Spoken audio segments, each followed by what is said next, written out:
Greetings, and not only regular greetings, but season's greetings. We wish all of you a very happy holiday as we approach Christmas and New Year's. And it's a great pleasure for me to be here with you today as we enter into the heart of this holiday season. And today we have a very special topic, which makes AARP happy, and I'm sure will make the rest of the Virgin Islands happy. We've experienced some legislative success, and so we have with us today Senator Myron D. Jackson of the Legislature of the Virgin Islands. Welcome, Senator. How are you today? Thank you. Good greetings and season's greetings. Great, thank you. And so we're so happy to have Senator Jackson with us today because he sponsored a very important bill, which we will be discussing. But first of all, before we get into that, Senator, tell us a little bit about your present role in the legislature. You're not, you have a special title other than senator, being that you are the vice president of the legislature. So That's if you will correct. share with our audience what that means and just a little bit of what your role is as vice president of the legislature of the Virgin Islands. Well, thank you, and thank you for having me on this forum. I serve presently as the vice president of the legislature, of the 33rd legislature. And in every legislative body, there is a governing leadership that deals with the day-to-day affairs of the institution. And the vice president sits in for the president in times when he may not be able to serve. If he leaves out of the territory, I become the acting president of the institution. I assist when requested in affairs, and then we have a secretary, which is Senator Alicia Barnes, and we have a majority leader, and we're a Democratic caucus. And it was just as the 34th is also organizing, they likewise would have a similar structure. And the officers interact with the operations and the management of the institution. So on a day-to-day, outside of the policy making, there is the actual operation of the institution. And I serve as one of those individuals in that process. Excellent. So there's a lot more that goes on behind the scenes that the people don't see. No, certainly. It's a branch of government, and it's the first branch of government. So likewise, any branch of government, we have two island districts. We have facilities on each island. On St. John, we have a hall in Cruz Bay, and St. Croix, which has opened our new facility in Christiansted, and in St. Thomas, which is the building that we're in, is the capital of the Virgin Islands, the old military barracks that was converted into government affairs, and the legislature has been at this location since 1955. Excellent.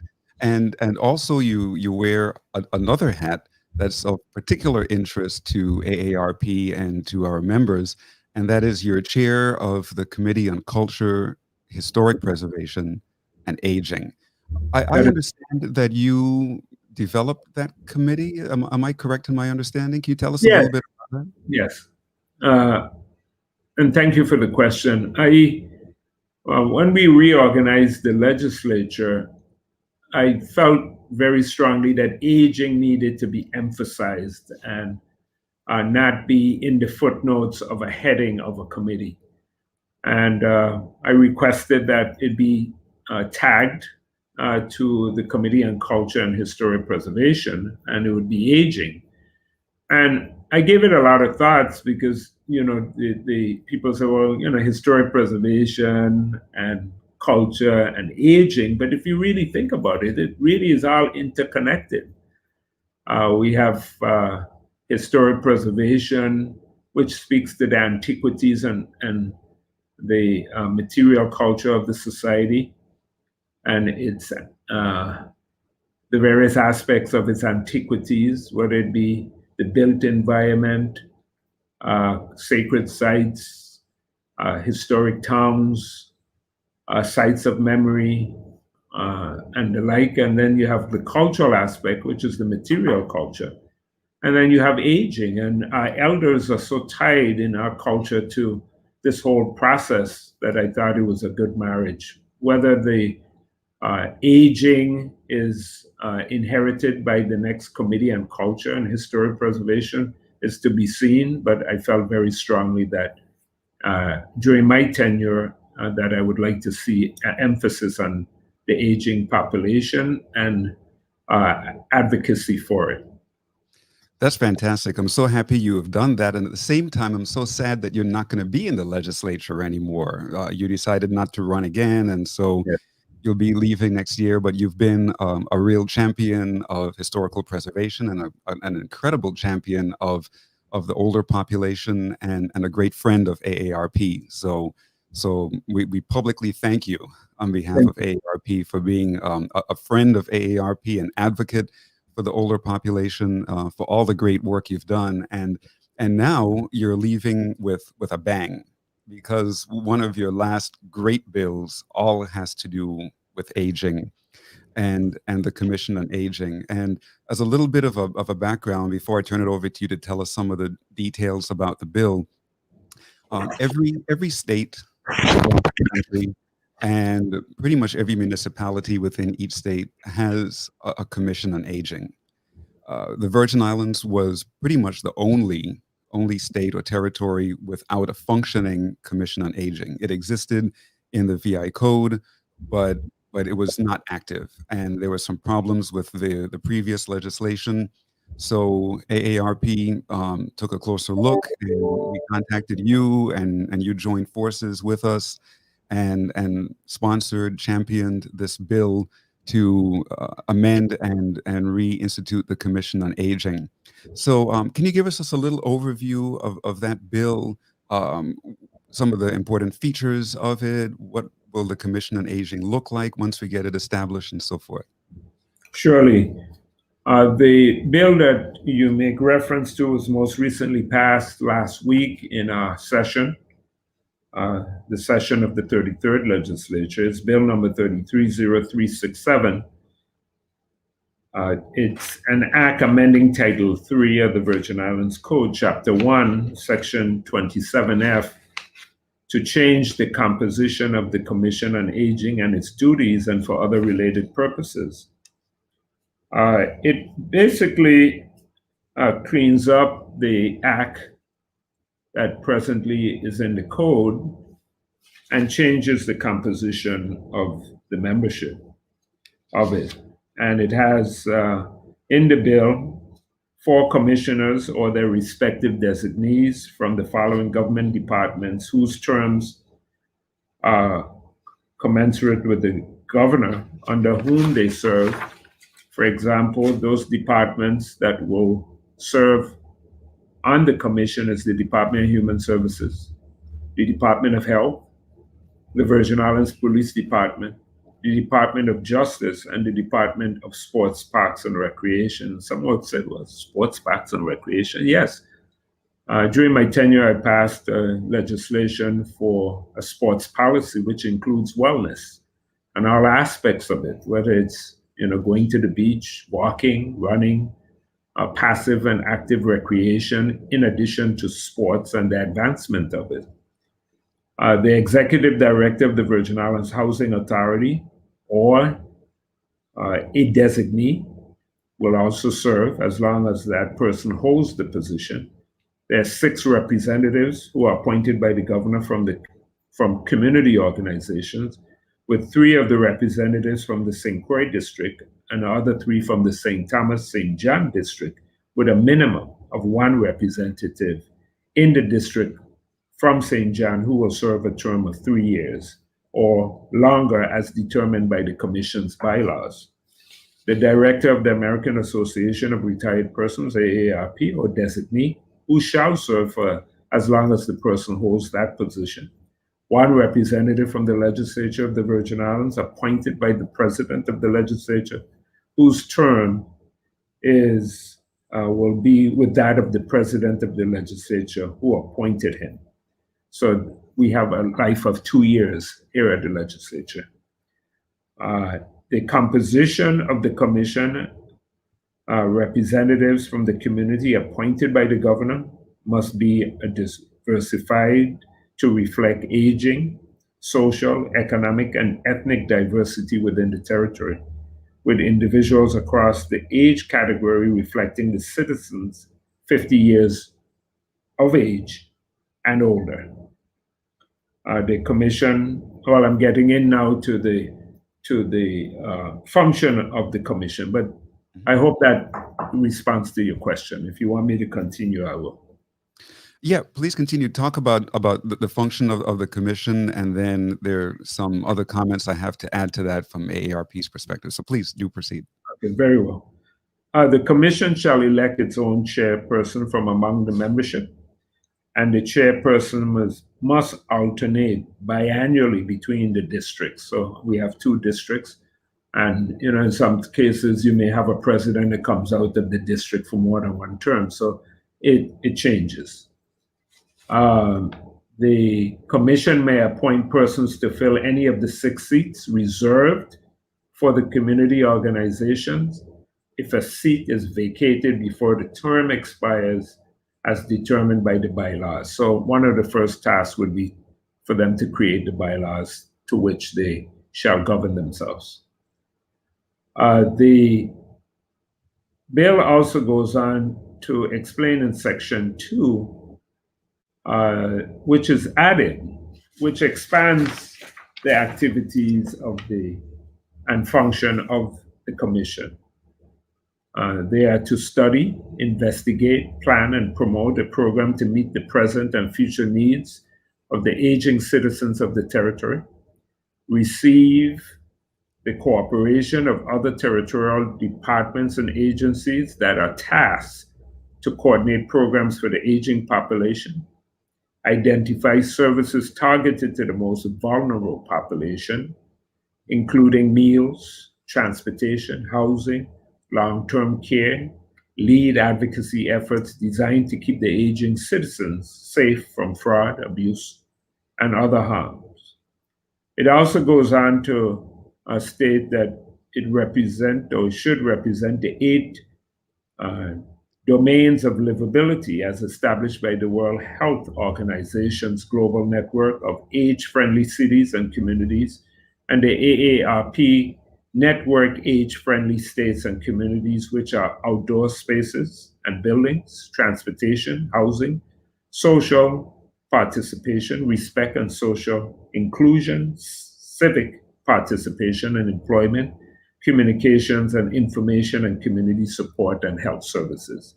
So as you could see, we broaden, those of you that are not familiar, the function, and also I would say bring the commission into the 21st century and our various aspects of it, of a age individual living in a community, specifically the Virgin Islands of the United States.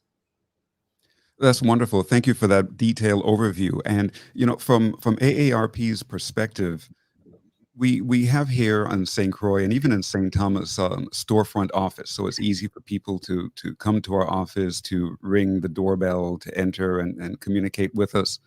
And I would say that almost 9 out of every 10 people who come to our office, they really need the help of the government of the Virgin Islands, whether it's through the VI ship office regarding their Medicare supplementary insurance or some other issue that they may be having. And so, people come to AARP because they trust the name, they trust what we do, and then it saddens us that we cannot solve their problem, and then we have to send them looking here or there to some other government agency, and then sometimes they don't get the help they need or the full cooperation that they need.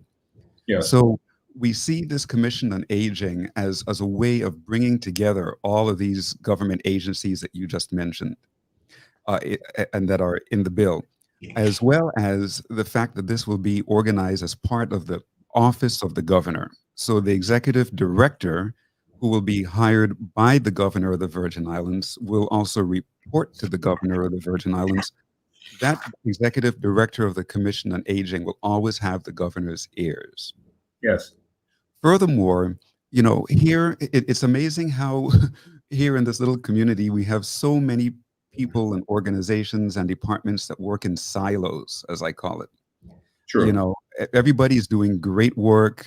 I'm so very proud of so many of our Virgin Islanders, but everybody is like in their little silo, in their little domain. And it's rare that they all come together and discuss issues. So, again, from AARP's perspective, we see that this Commission on Aging is a great way to bring community organizations as well as departments within the administration together, to sit down together and think about and discuss issues of aging and to come up with comprehensive solutions on which we can all work. Not in silos, but all of us work together. And True. also, it will give us at AARP one particular place we can send people to. If they have major issues, we can say, contact the Commission on Aging. They can, discuss your problem with the correct department. They can bring it all together and help you come up with a solution and to come up with a lasting solution so that other people in the community don't experience the same thing. So we're super, super, super excited about this, and so that we can have a way of bringing all of the elements, all of the pertinent people together to come up with solutions. And Yes. you also mentioned the 8 domains of livability. Thank you for doing that, and thank you for making sure that that got in the bill. That's a great initiative of the World Health Organization and AARP. AARP is the institutional affiliate of the World Health Organization in the United States. And so these 8 domains of livability, as you listed them, from respect and social inclusion and respect to outdoor spaces to healthcare, et cetera, all of those 8 domains take into account every facet of a vibrant, healthy community. Mhm. And if we can excel in each one of those domains, we will have a truly livable community here in the Virgin Islands. So Governor Bryan already enrolled the Virgin Islands in AARP's network of age-friendly states and communities. And now this Commission on Aging will actually start that work toward making the Virgin Islands more livable, because we do have a lot of work to do here, like every other state or municipality across the country. But this is a way to bring all of us together. So we're really super excited about that. And As it should be. yes, yes. And so the uh, tell us more about your thoughts on the commission and your hopes for it. What do you see the commission really doing to help the Virgin Islands long term, other than what I just said? Well, the COVID-19, January will be 1 year since we've been impacted. And I was telling a friend, I see this year, I call it the year of sorrow. And the impact to the aging population has been truly felt throughout the world. And we've lost a generation of elders, or several generations of elders, from the landscape of our societies. And I remember when I was listening to the impact that COVID-19 before it really hit the United States and Italy, and it just thought about a society that has such a deep-rooted culture where elders play such a significant role, and the impact that it had on the Italian society of losing so many of their elders. And then, of course, now we're faced here in the United States. And what we also suffered here in the territory was the loss of seniors at our nursing home, the Queen Louise Nursing Home here in St. Thomas. And it's a tragedy. And so many of our elders and losing our entire household on the island of St. Croix, a father, a mother, and a son. Yes. So the commission is timely, especially as we deal with the health adversities and disparities of people of color, and more specifically here in the territory, of course, a predominantly Black population. And we see the impact that COVID-19 has had on people of color, especially the minorities. And you ask the question, why? And I have been involved in a engagement with reparations in the Caribbean through CARICOM, Mhm. and especially the work that's coming out of Jamaica through the University of the West Indies, Dr. Beckles.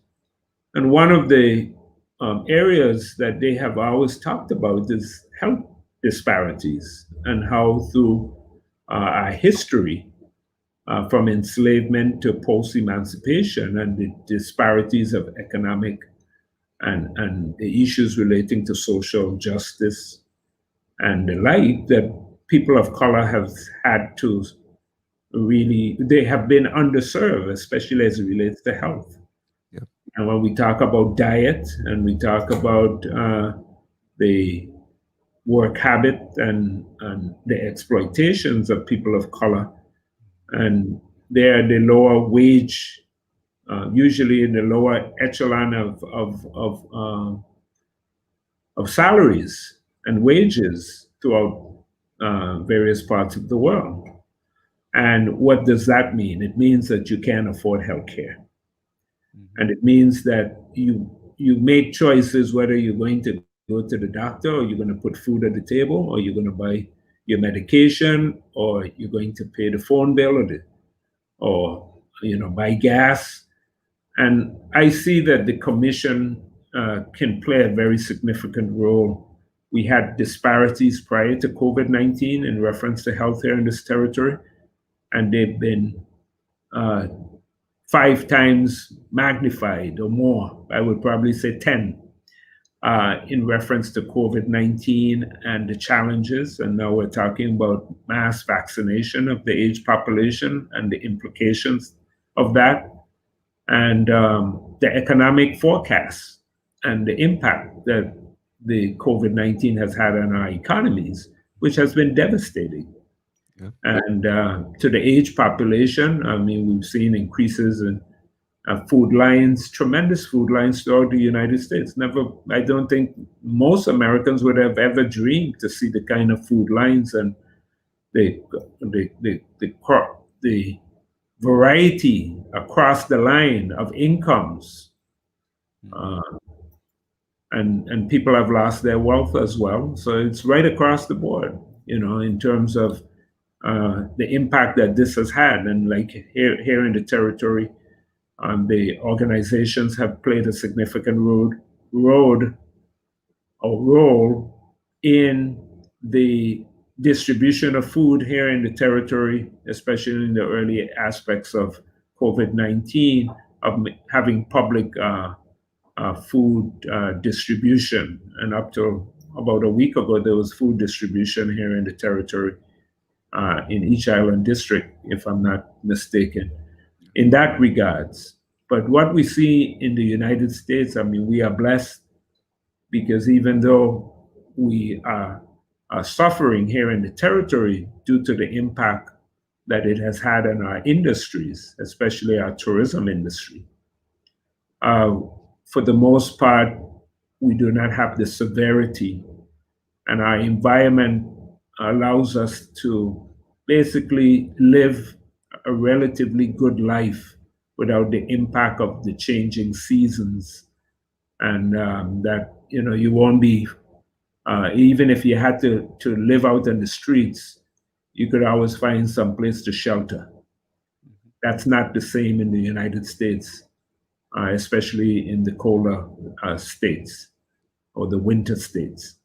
Right. So I see the work as very, very important, and that as we are an aging population, and the need for services and the lack of services, especially in healthcare, on a daily basis, we get calls of individuals who are looking for placement for their elders or their loved ones, where they no longer can take care of them by themselves because the whole household is working, or to hire someone who comes in, or asking the Virgin Islands government through the Department of Human Services to provide home care, of having an individual that comes in maybe twice a week or sometimes 3 times a week, if that much.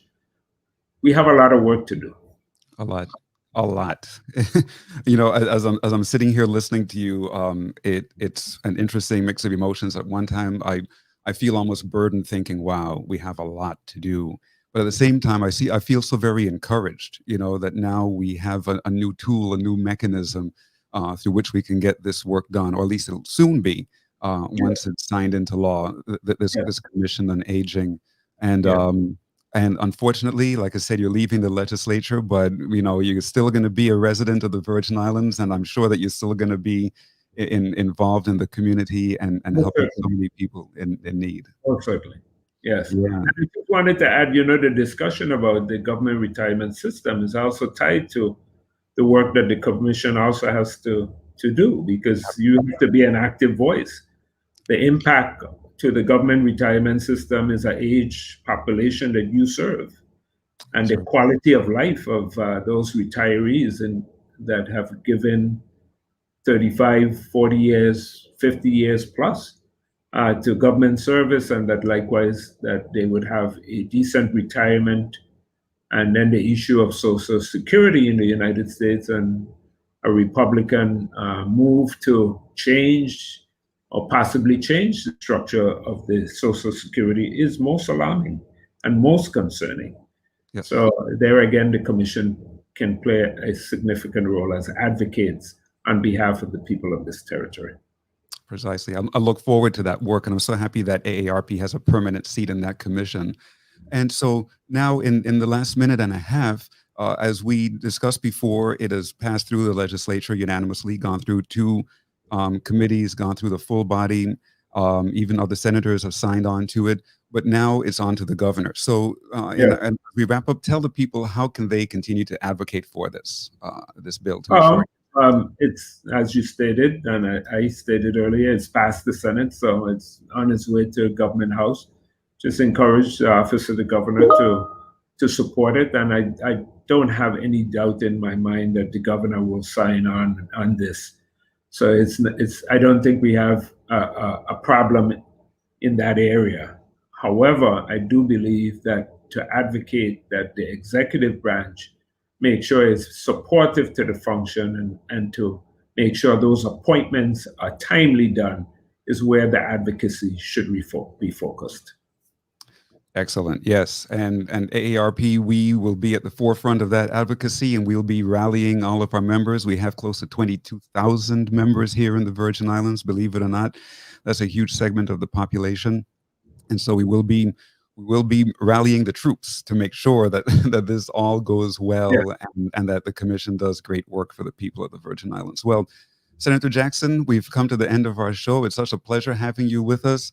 And we look forward to having you back again, because you have a lot to share, especially about historical topics. So thank you for being with us today. Oh, it was a real pleasure, and thank you for the invitation. And I would like to wish you all a blessed season. Happy holidays. Thank you.